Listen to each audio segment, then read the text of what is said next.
Our COVID measures have and continue to hurt our citizens.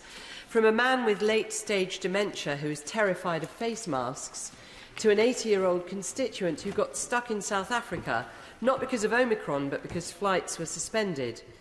And now, the news that non-urgent primary care will be diverted once again, with the huge risk of harm to babies and young children if face-to-face support is unavailable for long periods of time once again.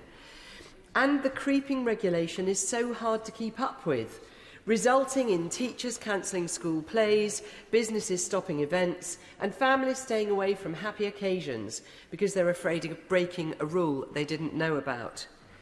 Surely the campaign against COVID should now focus on two key fronts: more boosters and more education. The action by government on boosters is fantastic, but instead of criminalising people, why don't we start a hard-hitting public health campaign? If you're going out this Christmas, don't forget to take a test. Or if you're seeing your granny, make sure you get a jab. Let's persuade people rather than criminalise them.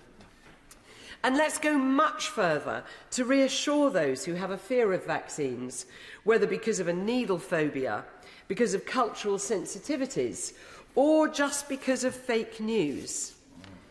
And my specific concern about testing requirements for big events is the sheer challenge of enforceability in a commercial setting.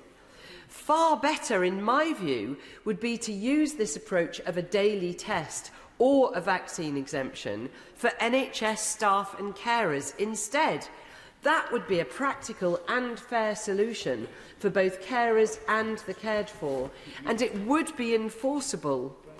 It would also avoid the risk of losing NHS and care workers who are unwilling to accept compulsory vaccinations.